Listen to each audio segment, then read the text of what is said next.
Hello peoples and popples, and welcome back to my channel. I am Fiction&Flora, and today we are doing the Booktube Real Talk tag. I was tagged by the beautiful BrewsandBooks, and in honor of her, I have my own brew here. It is the Tangerine Cream from the Station 26 Brewing Co. They are a local brand here in Colorado. In fact, their brewery is in my old neighborhood. Very pleased. And this has hints of, you guessed it, tangerine, but it also has vanilla in it. And I really like this one. I got it for a more summery feel. It is a pale ale, and it is delicious, to be honest. I'm usually a milk stout boy, but I'm here for it. I'm really enjoying this. I really like it a lot. The alcohol by volume is 5.2%, not a ton, but if you really want to have a good time, have 3 or 4 of those, no food, mix it with some orange juice, live your life on the edge, why not? So as you know, I've been gone for a little bit. There's been a lot going on in the world recently. There's been a lot going on in my personal life recently, and also I'm infrequent anyway, so none of y'all are surprised. But today we are going to be doing this tag, and hopefully I will get this edited and posted later today, which is Sunday the 10th. Is it the 10th? Or is it the 12th? Hopefully I'll get it posted today, that's all I'm saying. If I don't, well, who cares? Y'all ain't waiting for me. Sorry. So, like I said, I have my notebook full of the questions here, and let's start with the first one. If you could give yourself one piece of advice when you started making videos, what would it be? My advice to last year's Flora would be, just post the fucking video. If you've looked on my channel, you know that I have only 14 videos posted. I have recorded about 50 or more. But I get stuck in my head, and I get uncomfortable, and I get nervous, and then my nervousness makes me procrastinate because I overthink things, and then by the time I'm like in a place where I'm happy to post it, usually these things are they have to do with what I was previously doing, like a wrap-up or something, and so I'm like, oh, I can't post this, it's too late, it's been 3 months. So my advice to past Flora would be, post it. You've recorded it, post it. Just post it. It's okay if it's not perfect. It's okay if you want it to be better, because life is about improvements. And if you really want to share your thoughts on these books, if you care about them, it's just post it.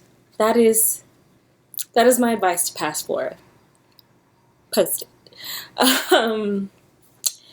And my next question here is, what are your thoughts on cancel culture? I don't believe in cancel culture, and let me tell you why.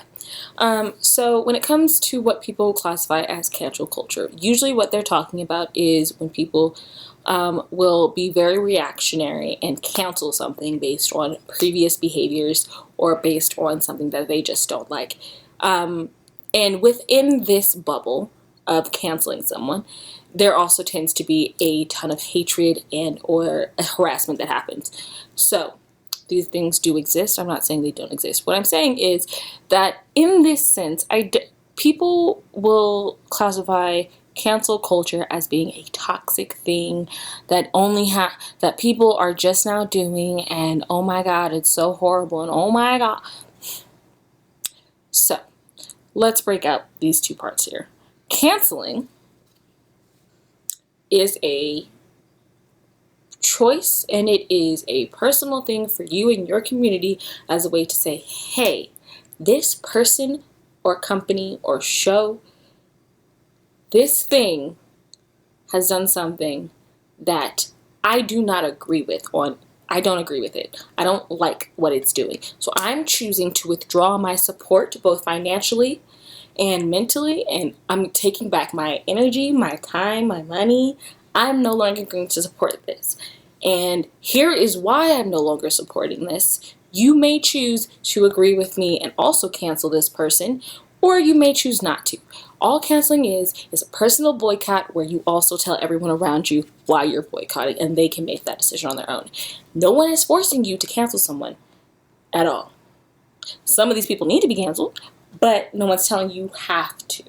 So, canceling is a personal thing between you and the people of your community, whoever that community may be, racially, spiritually, fandom-wise, whatever. You are choosing to withdraw your support. And that is your right. You owe no one your time, money, attention, energy. You don't owe anyone in that. You can take that away for any arbitrary reason that you want to. You could just say, hey, today I woke up and I decided I didn't like this thing, so they are out of my life. That is valid. Okay? All right, and then moving to the second part of these things. So, like I said, when it comes to when people cancel things, what often does happen, but doesn't happen all the time. It's not an integral part of canceling someone, but it is something that does tend to happen when it's on a larger scale, is bullying and harassment. And these things are not okay, especially when you are threatening someone's life or livelihood. That being said, to act as if these things came about because of cancel culture, because someone chose to cancel someone, is ignorant, and it also it cheapens what is happening. Because let's be honest with ourselves, whenever someone doesn't someone doesn't pass in the court of public opinion, they have always, in the history of humankind, been ostracized or treated badly. So to act as if it's a new thing that's only a part of cancel culture is, I'm going to go with ignorant, because cyberbullying has always existed. Harassment has always existed. Doxing has always existed as long as the internet has, as long as the public has had access to the internet. We have had PSAs, we've had whole hoodahs about it. It's not right, but it's real. And so to boil that down and say cancel culture is toxic, well then I want you to give me a real world example of a non-marginalized creator who has been affected by cancel culture in a significant way. And I don't mean harassment and bullying, because again, those things have been around since before the term canceling has existed. So what I mean is I want you to give me an example of when a community, typically marginalized, let's be honest to ourselves, says, hey, I don't want to support this person, and show me the real world consequences of that. And again, I do not mean harassment and bullying, because that is a separate issue that has existed before canceling, that yes, sometimes goes hand in hand, but is not the same thing. Show me someone who has been canceled, who is in a position of power, who is white. This is very important. Show me consequences. Shane Dawson is still big. Jeffree Star, still big, massive. You got all these. Show me consequences. And until you can show me consequences, and I do not mean harassment, I mean real world, economic, social consequences. When you can show me that, then I'll believe in cancel culture. But for now, as far as I'm concerned, people can cancel on their own, and people harass and bully, and that shit's wrong. Also, there is such thing as like a mob mentality, but again, that is not a byproduct of cancel culture. Mob mentalities have existed forever. So again, but I digress. Y'all didn't want to hear me ramble about cancel culture for that long. It's really frustrating, because oftentimes, especially recently, what you see is that it's usually a white person in power who's being held accountable for their disgusting thought processes, and they're like, canceling's wrong. It's like, no. You've said some real fucked up shit, and I don't want to support you, and I think you're a bad person, and you should know that. But anyway, on to the third question. I'm sorry y'all had to sit there with me. Anyway, do you consider Booktube to be a welcoming community? I think Booktube is as welcoming as any other community, in that some people are welcoming in, some people aren't. Because people are people. Just because we read books doesn't make us inherently more welcoming than anyone else. So it's about as welcoming as any other community can be. I have gained a lot of what I consider friendships. Maybe they're just friendly acquaintances, but either way, I have had really friendly interactions with people so far. I have found other non-binary people, which in my day-to-day life is not something that you just find. So that's exciting. It's something where I get to see non-binary people who are really just living their lives out loud, and that's beautiful. But like, as a community is made up of so many tiny parts of in individual pieces that there's no way to say yes 100%, but there's no way to say no either. So about as welcoming as any other community is. So sure. Anyway, the fourth question is, what are your thoughts on book consumerism? And do you feel the need to buy books? So I, as a person who is trying to move themselves towards minimal impact living, I am not a fan of consumerism in general. That being said, I don't shame people for buying books, because ultimately it's not my decision. What they do with their money is their choice. I hope that they are being deliberate in their buying habits. I hope that if they aren't hauling books, that they are doing it in such a way that is not harmful to the environment. So I hope that they're donating them. I hope that they're selling them to others who would want this book. I hope that they are doing it in a sustainable or at least thoughtful way. But ultimately, what they do with their money is not my choice. So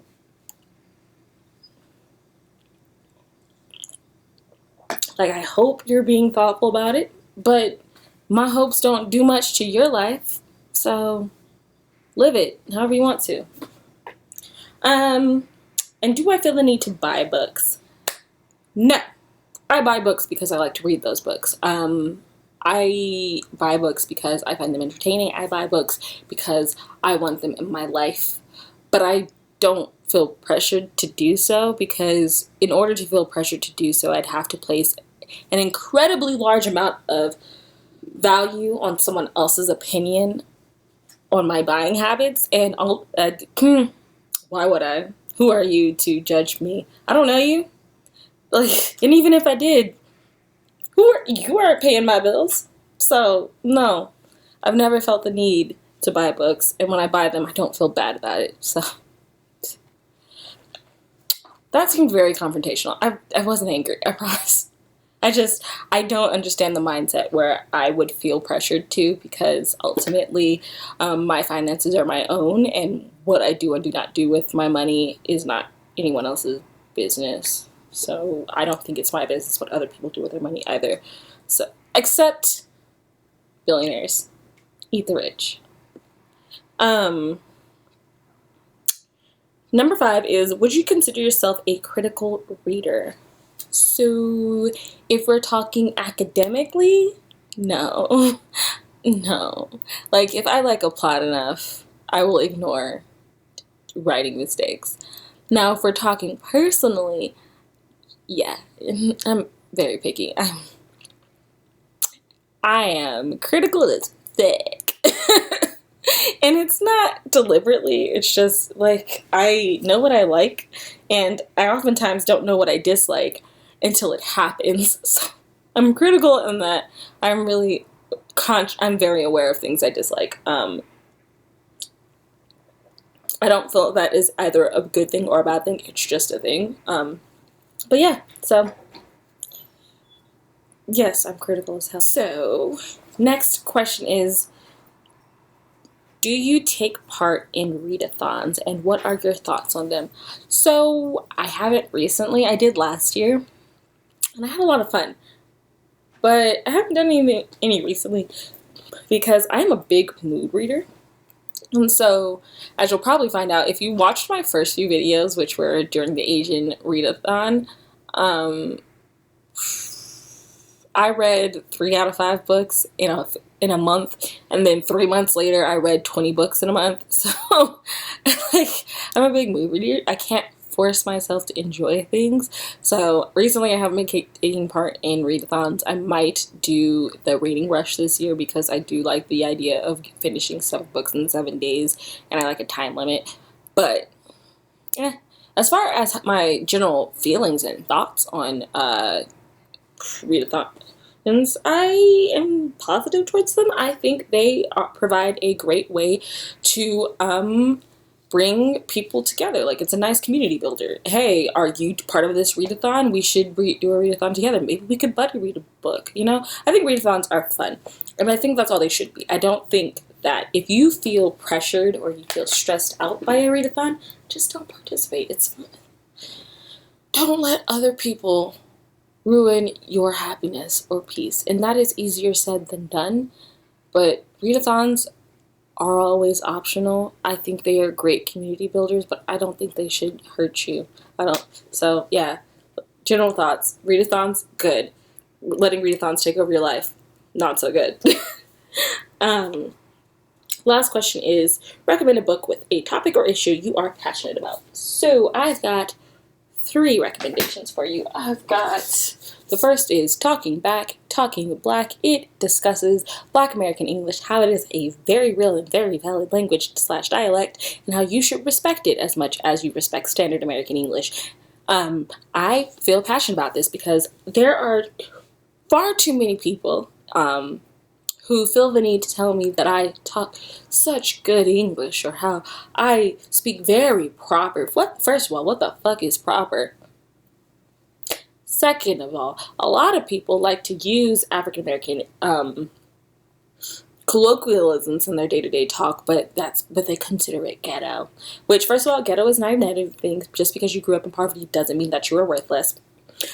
Second of all, Black American English is a real dialect, and the fact that you don't respect it is rooted in some real fucked up mindsets. So, Talking Back, Talking Black.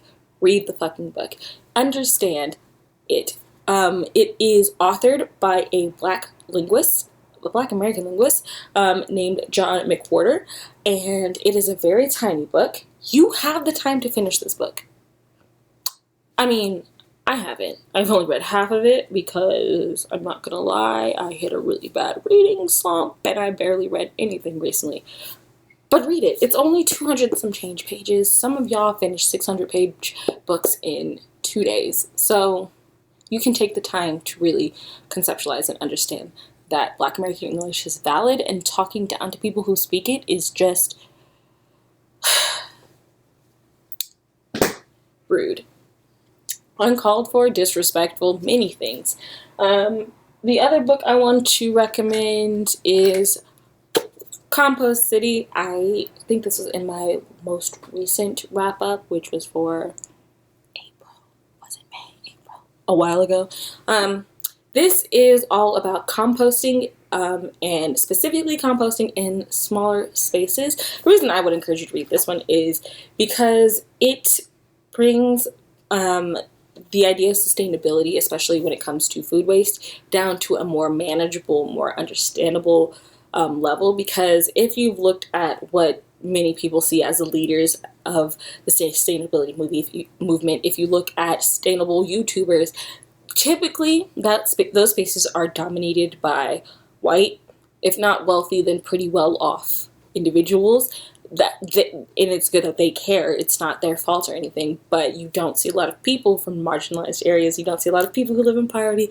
You don't see a lot of people who are of color who are speaking about these issues. This is not written by a person of color, but I do think that it brings the idea of sustainability down to a much more attainable level. This is by Rebecca Louie. It does offer ways that someone who does not have a big budget might be able to bring composting into their life. And I think composting is one of the easier sustainable practices.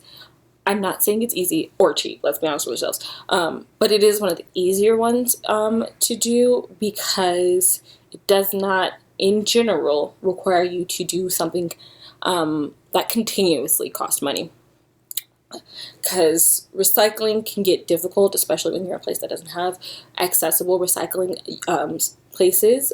And recycling is not 100%. In fact, you should reduce your using, just use your shit, and then recycling should be your last resort. But I'm gonna get off my temple. But anyway, Compost City, I would encourage you to do it.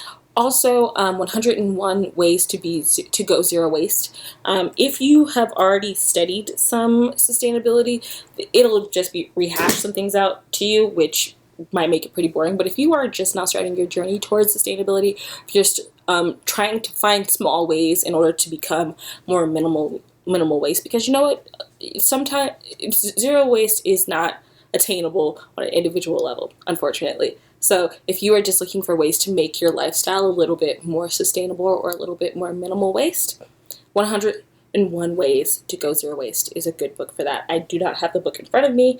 It's just one that I remembered off the top of my head. I will have it up here on the screen somewhere. Last book I want to recommend, and this is for some of y'all, I won't say your names because I don't know you, but you know who you are.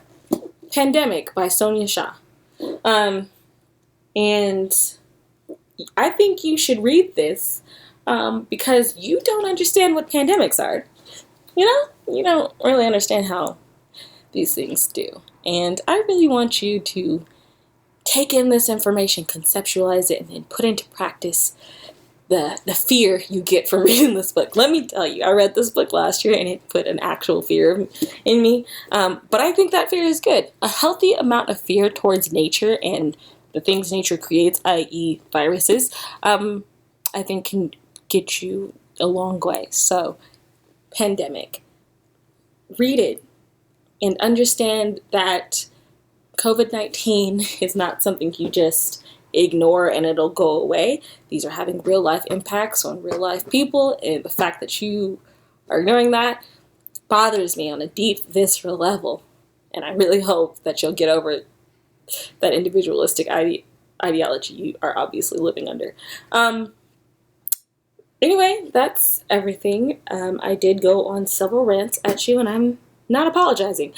I hope you have a wonderful day, and if you want to talk about any of these books, feel free to put that in the comments down below or find me over on Twitter. The last thing was to tag someone, but I honestly looked through the channels of the few people that I wanted to tag, and most of them have already done it. So instead, what I'm going to do is just say, I will tag whoever's in the comments and who actually wants to do it. Please feel free to do so, because I am interested, and just let me know and I will be sure to watch it and retweet it, because I do consider myself a cheerleader of the Booktube space. I'm always trying to uplift the peeps. Anyway, I hope you guys have a wonderful day. Know that you're loved, stay safe, and remember that Black lives still and always will matter. Bye.